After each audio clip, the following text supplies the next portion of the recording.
Et nous sommes de retour au plateau pour la suite de cette émission. Nous abordons notre troisième sujet. Nous parlons à présent du Sénégal. Ousmane Sonko se positionne déjà pour les prochaines élections. Le Premier ministre sénégalais Ousmane Sonko ne lâche pas l'affaire après les informations ou bien la période de froid qui a semblé régner entre lui et le président Bassirou Diomaye Faye. Ousmane Sonko, je dirais d'une certaine manière, récidive et revient sur sa position, rien ne pourra l'empêcher pour les prochaines élections. Après tout ce qui s'est passé avant l'élection de 2024, Ousmane Sonko assure que plus rien ne pourra l'arrêter. Est-il en train déjà de se préparer pour la présidentielle de 2029 ou pour d'autres élections? Ousmane Sonko, en tout cas, entretient cette ferveur autour de sa candidature. Nous en parlons avec nos invités. Je voudrais bien commencer par vous, Louis Kamako. Ousmane Sonko se prépare déjà alors que leur tandem qui dirige le Sénégal actuellement ne fait qu'un an. Il leur reste au moins 4 ans à faire avant les prochaines élections. Oui, il se prépare aux élections, il se montre déjà comme un challenger clair dans les prochaines élections avec une volonté de reconquérir sa base et de restructurer un projet politique durable.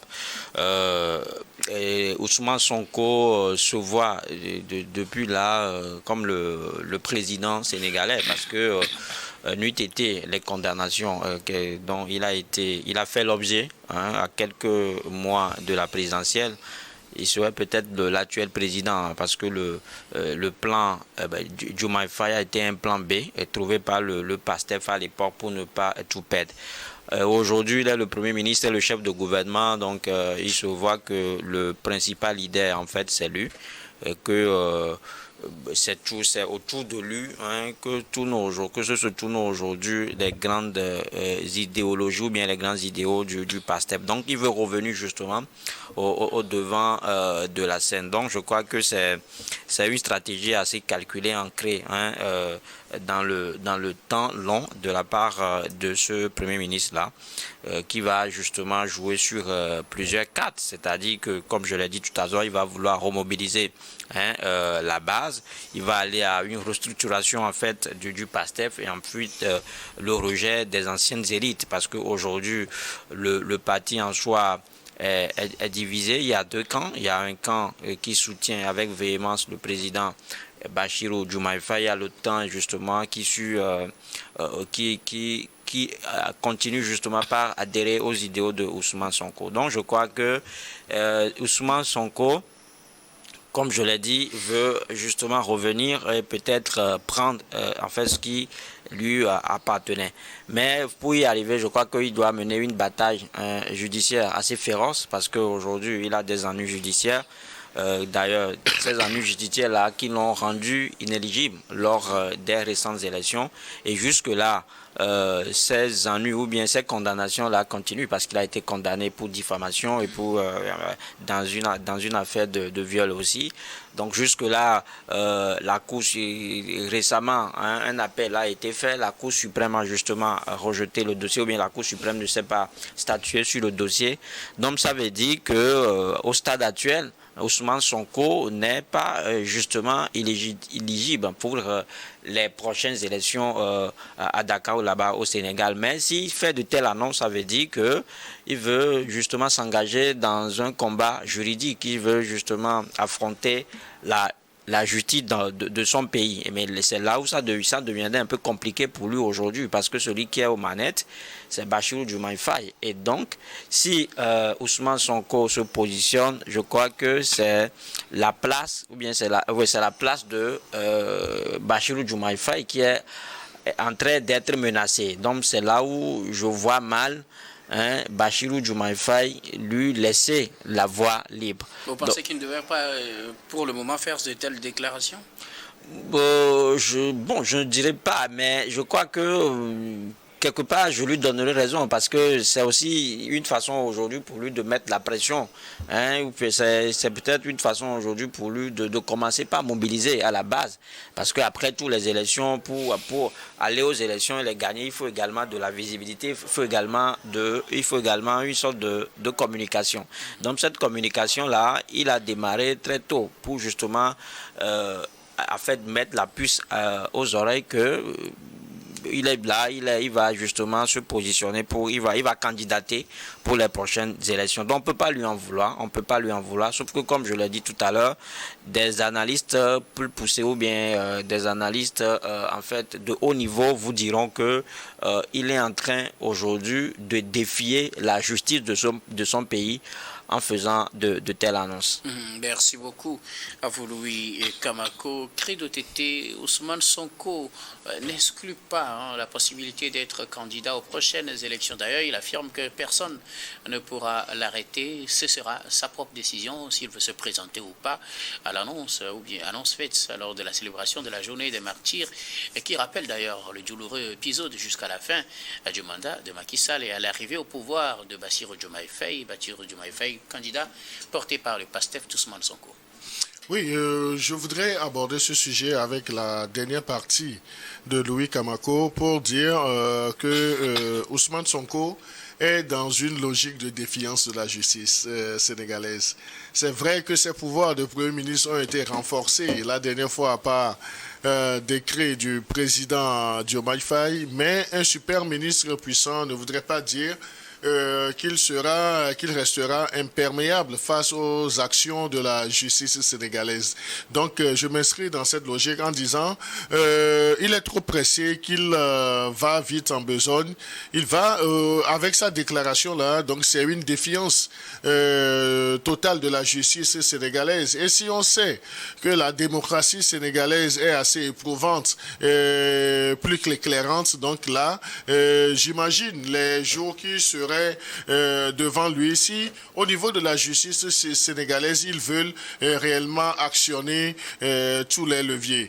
C'est vrai également que Ousmane Sonko a un nom et nous tous nous sommes conscient que c'est parce qu'il avait eu un statut d'inéligibilité qui a favorisé l'arrivée au pouvoir de Diomaye Faye. Mais à 4 ans de la présidentielle, se lever aujourd'hui pour nous dire qu'il n'exclut pas une possibilité de se présenter, je crois qu'il s'est réveillé assez tôt, mais ça peut lui porter préjudice. Et qui sait, avec toutes les démêlés qu'il a eues avec d'idéologie avec son ancien secrétaire général bien exécutif Diomaye Faye, qui est aujourd'hui le président de la République du Sénégal.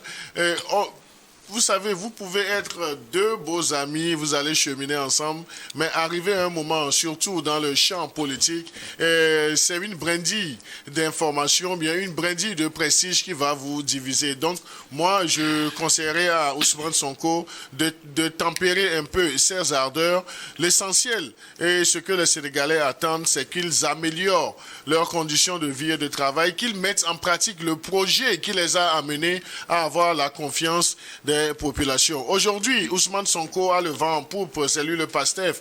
Et on a vu, lorsqu'il a fait cette démonstration publique la dernière fois, les gens sont sortis, les gens l'ont écouté, mais cela ne voudrait pas dire que tout le monde a épousé ses idées, parce que parmi cette foule qui était sortie l'écouter, il y a toujours des partisans de Diomaye Faye. Et n'oublions pas, lorsqu'on est un président de la République, lorsqu'on veut écraser son ombrage ou bien son adversaire politique, à un certain moment, il y a le président, celui qui est à la manette du pouvoir, dispose de tous les atouts et de tous les outils pour lui créer des problèmes. Je ne dis pas que Diomaye Faye va aller sur ce terrain, mais sincèrement, il faut que Ousmane Sonko tempère un peu ses ardeurs, redynamise le parti et fasse également l'unicité d'action pour un développement radieux du Sénégal. C'est là où on l'attend beaucoup plus, parce que nous tous, nous avons applaudi, et disons, son humilité, lorsque, étant inéligible, il n'a pas dit, si ce n'est pas moi, ça ne doit pas être l'autre, bien quelqu'un d'autre. Il a donné cette opportunité à Bassirou Diomaye Faye, qui a les aptitudes. Et aujourd'hui, nous avons vu que ce tandem, ce duo a excellé. Ils sont à la gouvernance du Sénégal aujourd'hui, qu'ils gouvernent dans l'intérêt du Sénégal. Dans 4 ans ou bien dans 3 ans, on peut encore revenir sur le problème de qui va succéder à qui. Merci beaucoup à vous, Credo d'été. Mais on dit souvent qu'il voyage loin, ménage sa monture. Peut-être que Ousmane Sonko veut aller très loin et qu'il commence par se préparer très tôt. Certains estiment qu'il se prépare déjà pour 2029, alors qu'ils ne viennent de faire qu'un peu plus d'un an. Ils ont encore presque 4 ans à faire avant les prochaines élections. Robert Kosigan à côté, que dire de cette déclaration d'Ousmane Sonko ce week-end? Oui, pour moi, Ousmane Sonko va trop vite. Il va trop vite en besogne, permettez-moi cette expression, il va trop vite en besogne, d'autant plus que normalement, là où Ousmane Sonko doit se révéler aux Sénégalais, c'est commencer en tant que Premier ministre dont les pouvoirs sont renforcés à trouver des solutions au quotidien des Sénégalais. C'est là où, alors, bon nombre de Sénégalais l'attendent, mais je pense quand même qu'il est trop focus sur son élection dans 4 ans, et donc tout ce qui est de leur projet de société, je pense quand même qu'il ne l'aborde pas pour le moment. Il est trop sur la politique de comment faire pour alors faire des démonstrations de force à son secrétaire général Diomaye Faye pour lui dire que attention, je vais prendre mon fauteuil. Il est trop focus sur ça. Et ensuite, il y a d'autres éléments dans PASTEF, alors qui sont jaloux du choix de Diomaye Faye et surtout de la présidence que Diomaye Faye occupe aujourd'hui. Et donc, ceux-là aussi montent la tête à Ousmane Sonko de sorte que, voilà, il puisse être plus politique que technocrate. Or, le poste de Premier ministre, c'est un poste de technocrate. C'est lui-même qui déploie alors le projet de société du candidat qui a gagné les élections présidentielles. C'est à lui alors d'élaborer, de faire en sorte que tout le projet de société de PASTEF qu'ils ont vendu aux Sénégalais et ils ont eu le pouvoir, il faudrait qu'ils le mettent en pratique pour que voilà, les Sénégalais trouvent alors la différence entre leur gestion et la gestion de Macky Sall. Voilà. Mais jusqu'alors, ils ne prouvent pas aux Sénégalais qu'ils ont la capacité de gérer la cité comme mieux que Macky Sall, puisqu'il parle de dette cachée.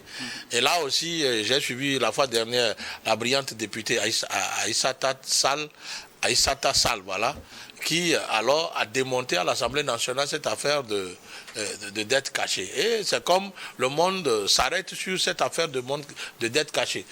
Cette affaire s'est produite lors de la présidence de Wade. Wade avait alors eu ce problème de dette cachée. Mais pas à cette ampleur. Mais non, mais même si ce n'est pas à cette ampleur, c'est toujours dette cachée. Mais il a su remonter la pente très vite et a commencé les grands travaux.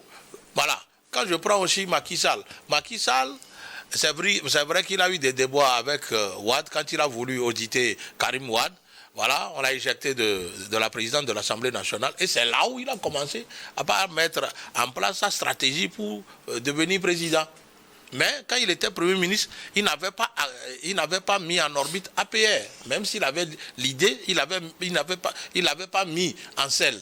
Et donc moi je pense quand même que les deux se renvoient la balle. L'autre dit, Diomaye Faye dit, je vais lui consolider ses pouvoirs seront élargis. Ce qu'il a fait la fois dernière, il a mis en exécution. Oui. Il a pris alors les décrets pour le faire. Maintenant, à Ousmane Sonko de démontrer aux Sénégalais que voilà, je suis un technocrate, je peux conduire la barque Sénégal au bon port, à bon port. Mais il ne le fait pas. Je peux conduire la barque Sénégal à bon port, mais je peux aussi devenir président et c'est plutôt ça qui le préoccupe. Mais non, mais bon, est-ce que les Sénégalais vont rester dans cette situation jusqu'à 4 ans? Là, je pense quand même que quelqu'un peut alors sortir d'un autre parti au Sénégal pour les remplacer les deux. Parce que ils ont eu le pouvoir sur 5 ans. S'ils n'arrivent pas à trouver des solutions efficaces pour le quotidien des Sénégalais et à améliorer alors le quotidien des Sénégalais et surtout engager les grands travaux, je pense quand même qu'on leur fera plus confiance.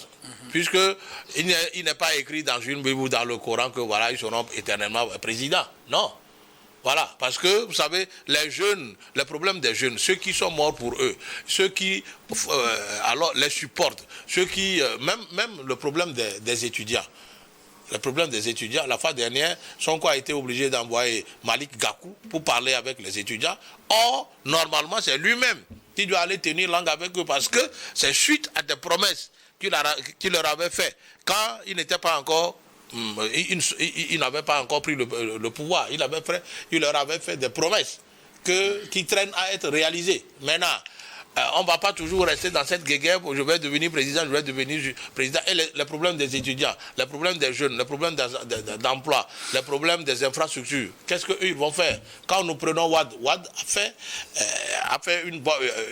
a laissé beaucoup de réalisations au Sénégal. Quand nous prenons Macky Sall, tout le monde sait, Macky Sall, quoi qu'on dise, a laissé beaucoup de réalisations dans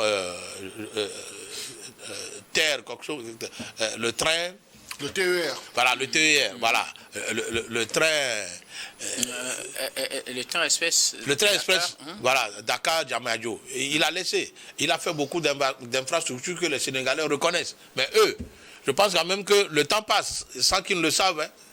Le temps passe. Il faudrait qu'ils se mettent au travail pour démontrer que j'ai la main, même si Diomaye Faye pas, je suis capable de conduire la barque sénégalaise. Merci beaucoup. Non, mais rapidement, je pense que ce qui est inquiétant, c'est que cette crise interne-là peut amener et Ousmane Sonko et Bassirou Diomaye Faye à perdre complètement le pouvoir. Parce que nous sommes au Sénégal, on a un paysage politique qui a montrer que les choses peuvent évoluer. Il y a les alliances, il y a les reconditions, il y a les recompositions, il y a les coalitions qui sont monnaie courante dans un pays comme le Sénégal. Ça veut dire tout simplement que une mobilisation aujourd'hui ne garantit pas forcément un succès pour demain. Du jour au lendemain, d'autres coalitions, bien d'autres alliances peuvent sortir de terre et leur damer le pion. C'est pour cela qu'ils doivent faire extrêmement attention, doivent savoir qu'ils ont un bilan à défendre en 2029 et que ce n'est pas le moment de faire la guerre, mais c'est le moment de travailler, comme l'a dit M. Akwete. Merci beaucoup à vous tous pour vos contributions. Nous allons marquer une nouvelle pause, puis on reviendra tout à l'heure pour la dernière partie de cette émission. Dernière partie que nous allons bien évidemment consacrer au Togo.